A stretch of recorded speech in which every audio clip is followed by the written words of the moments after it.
tap into your most original thinking, organize your ideas, and create the opportunities to launch your creative work. Unlocking your world of creativity with best-selling author and brand innovator, Mark Stinson. Welcome back to our podcast, everyone. And the topic of fostering inclusion and bringing diversity is on the forefront of our minds these days. But how could we do that in an unusual way? And in this case, the hero of a children's book. I think it's such an interesting twist that we're going to talk to our guest today, Iolani Bullock. Iolani, welcome to the show. Thanks for having me, Mark. Iolani is the author of a terrific new children's book just released before Christmas called Lenox Takes Flight. And it's such an inspiring story. It's a children's picture book. And Iolani, tell us about the inspiration of the story and how Lenox Taking Flight became so personal and meaningful to you and your family. Thanks, Mark. Well, I never intended to be an author. I truly, thought, well, there are so many books out there for kids. There's so many things I can read to him. But it took a trip and us actually going to Thailand as a family for me to see that there was a gap in the marketplace. I couldn't find many books about travel for kids. And those that I found didn't have very diverse characters. They didn't have very interesting storylines or, just having different sort of characters from different backgrounds. And so when I couldn't find the book that I wanted to read with my son, I decided that I should create it. And so Lenox Takes Flight really took flight just out of a need to see different characters in different storylines for children. And your creative process, really, you were one of these people that sometimes, others of us have an idea and we just sit around and we wait for a while. You said, I need this idea. I need this book. I need to start now. Tell us about how you kicked off the creative process. So the creative process was really interesting. My first thought for this book was just to create a picture book that rhymed for kids, that was easy to read. And so while I was sitting in our hotel in Thailand with my 2-month-old when he took naps, I would pull out my phone and just start journaling and writing down ideas and different things. While I was there, I reached out to a program at Georgetown University that helps people of all backgrounds from anywhere write books. And they said, a picture book is great, but we actually don't do that. We need you to completely expand this story, the characters, the storyline, create a world that's a chapter book. So that, young readers can read it, but it would need to be much more expanded. And I thought, oh man, this, small seed of an idea I had now needs to be completely blown out of the water. So the first thing I did in terms of my creative process was just think, what are the different characteristics of my son? Because I'm writing about what I know. What is his personality like? Mind you, he was 2 months old at the time. So I really had to dig deep and say all these little things and these little seeds that I see between him and my husband and his personality now. I can only imagine what they would be with him as an older child. So that you're already creating this constellation of attributes. Oh man, more like a warning for me to look out for. So that was part of my process. The other part of my process, because the book really takes place, the majority of it in an airport, was thinking back to when I traveled for the first time as a 13-year-old, leaving the country, going to Rome, Italy with my church.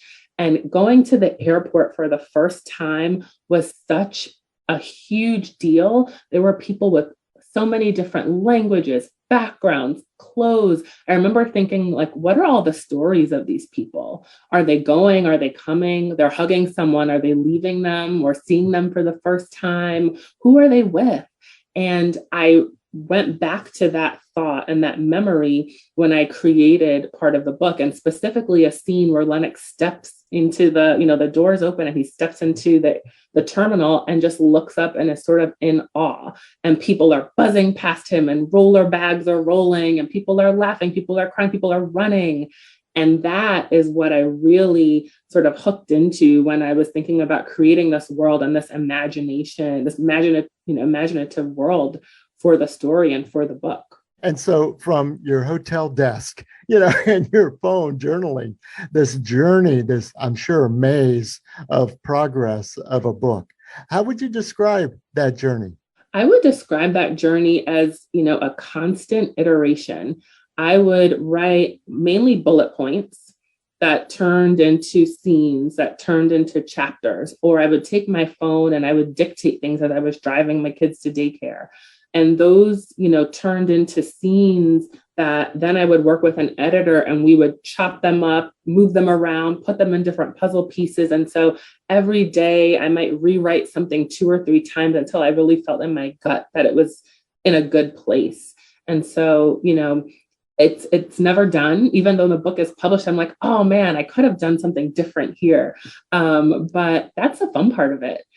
Being so creative and creating something on your own, it can constantly change and shift. And so it's really up to you to determine, are you going to go left, right, up, down, or is it in a circle? And then at that point, do you feel like it's, at the point at which you want to share it with the world? Mm-hmm. And what brought you to the point where you said, okay, this is it. I'm hitting the send button, and one day you have to say it's done. Well, other than the deadlines imposed on me by my publisher, I would say, it's funny, even though my son Lenox is now 3 years old, I would actually bounce some of the ideas off of him just at a really high level about airplanes and about, what he sees or the associations that he would make. And so once I would sort of test these associations with him, I knew they were in a good place if, he got it. So for instance, in the book, there are 2 women in military fatigues online, trying to go through TSA. And they have these huge backpacks full of things that are sitting on the floor. And Lenox in the book makes the association that they have a lot of homework or a lot of toys in there if they're bringing these bags with them. And I remember sharing that with my son. He said, Mama, they must have packed a lot of toys. And I was like, okay, this is a good association. And so just doing those tests, even with a 3-year-old, proved to be really a good gut check for me in terms of my creative process and how I was writing. Mm-hmm. And since it was a close family kind of story, you discovered some things about your own family in the research. I did. It's funny. It's one of those things, does art imitate life or life imitate art? But in the story, I write that Lenox's great grandfather was a Tuskegee Airman, and his father has the heirloom pilot wings that he sees, and it inspires him to go on this journey. And after I wrote that scene and that story into the book, I was on the phone with my mom, just sharing with her my author journey and where I was with the book. And she said, well, that mirrors our own family. Your great-great-grandfather was in the 369th Regiment, which was one of the all-Black military regiments out of New York City, also known as the Harlem Hellfighters. And I was floored because I never knew that. And it took me writing this into the book, the storyline of history into the book, for me to learn that. And I just thought, wow, this is a sign that this is meant to be in this story. Mm-hmm. It is an amazing, when I read it, I got the chills that you say, I put in the book Tuskegee Airmen. And then my mom tells me, well, actually, your heart must have been pounding. Yeah. And because I thought, growing up, I didn't see these sort of things in my children's books or talked about in school. And so I just thought this was something unique. It's American history. It'd be so great for children to understand this and hear about this of all backgrounds, let alone that my own family had that history. And I feel like you can draw so much upon your past when writing things or creating things. They don't have to be exact.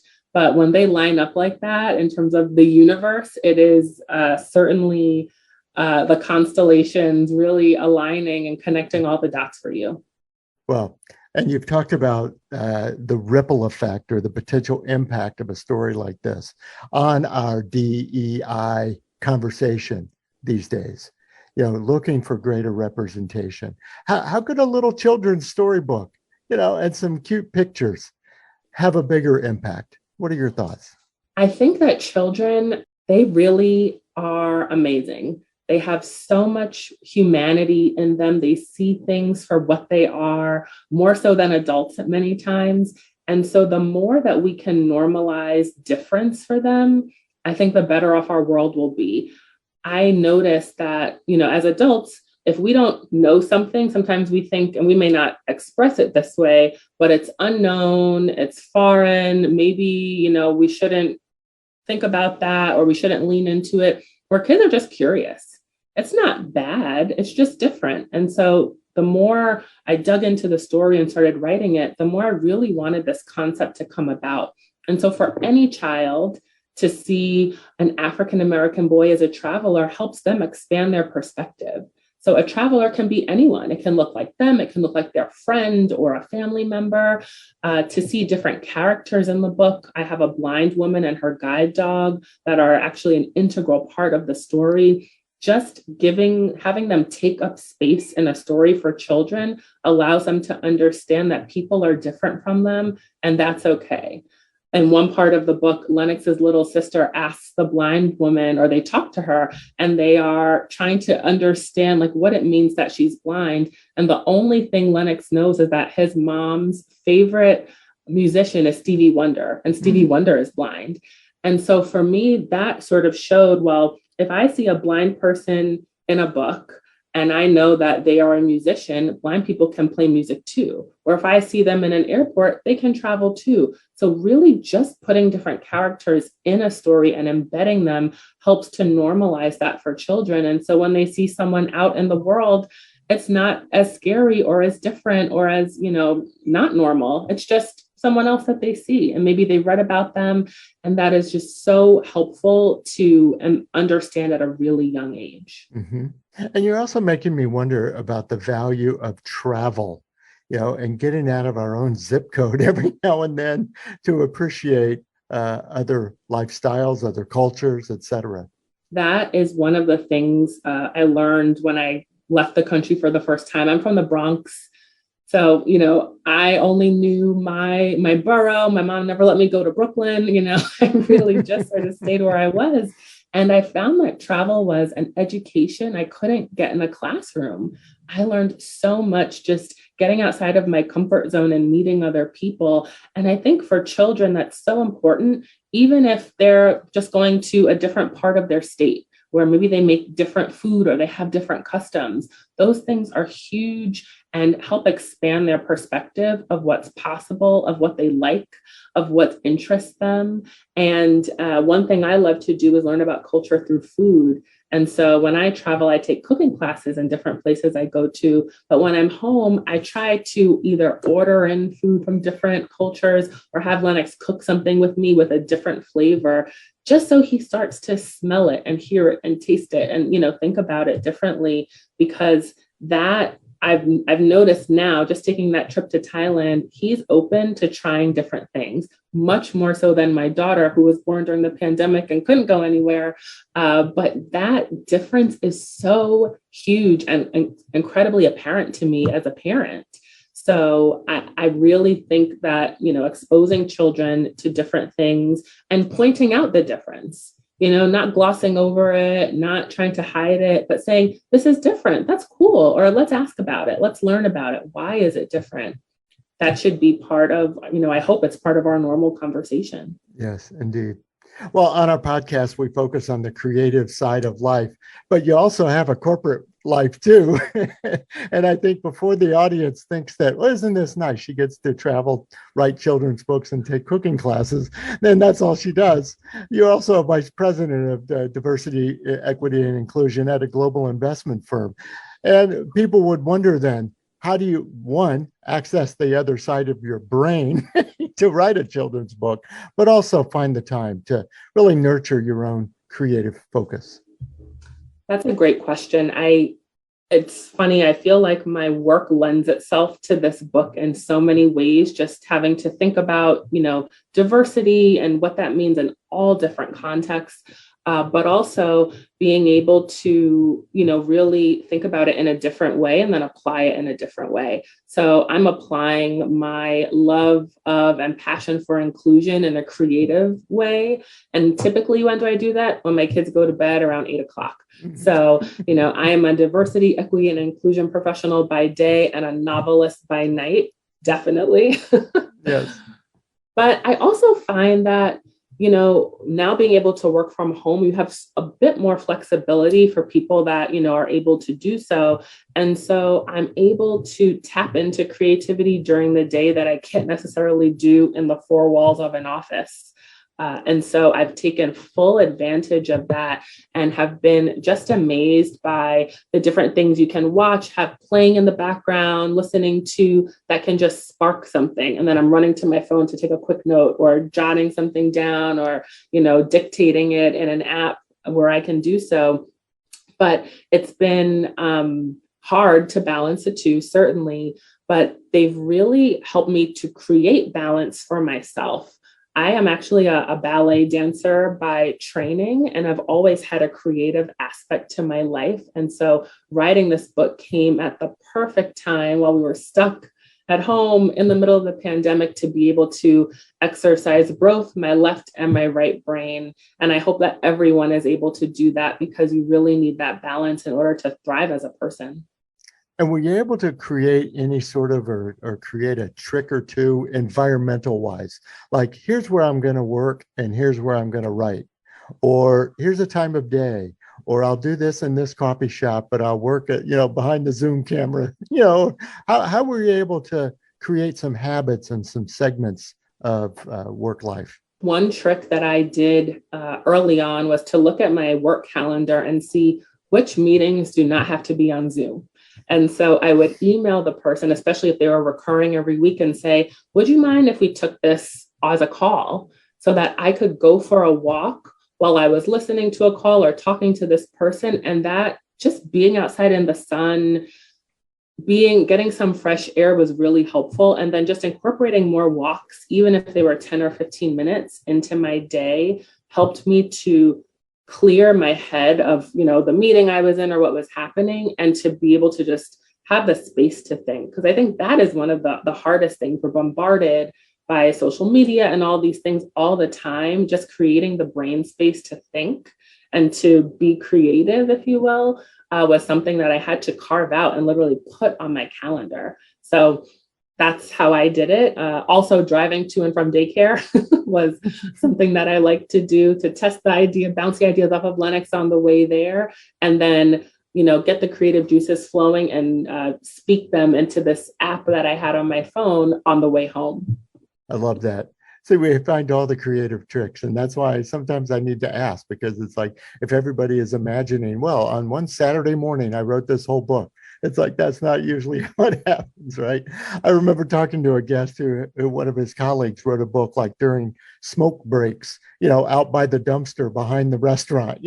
We all have to find our space. I love that. Find it wherever you can. Yeah, exactly.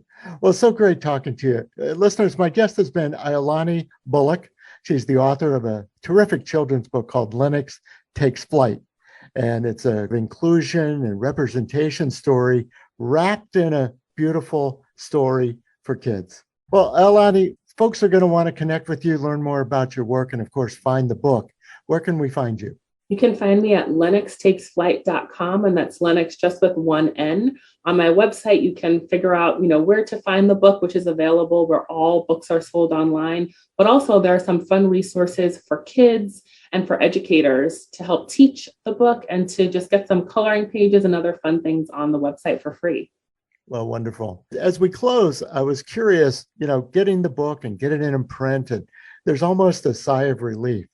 But now the real work has begun. How has that been for you as you're saying, okay, now I got to get the work literally out into the world? Mark, I have become a marketer, a web technician, PR agent, all the things. Being an independent author is certainly a lot of work. And the more you put into it, the more you get out of it. And so creating a community around my book was huge as I was writing it, what I call my author community, but also just connecting with other authors, bouncing ideas off of them, finding groups on Facebook of other creatives and getting ideas from them has been incredibly helpful, because I'm a new author, but there are people that have been doing this forever. And so learning from them has been incredibly, incredibly crucial to my process. Well, all the best and continued success. Thank you so much for having me. And thanks for coming on the show. We appreciate it. And listeners, come back again for our next episode. Iolani's been talking about how travel gets us out of our own, circle, our own bubbles, and meet new people and meet new ways of life. And that's why we want to take our traveling microphone all over the world to talk to creative practitioners. We want to find out how they get inspired and how they organize their ideas. But most of all, as we've been talking about, how you gain the confidence and make the connections to launch the work out into the world. And that's what our podcast is all about. So I hope you'll come back again soon, and we'll continue unlocking your world of creativity. I'm Mark Stinson. See you next time. Unlocking Your World of Creativity with best-selling author and brand innovator, Mark Stinson. This program was produced by BSB Media, creators of IntelliKey Leadership Stories, Unlocking Your World of Creativity, and thepeaceroom.love.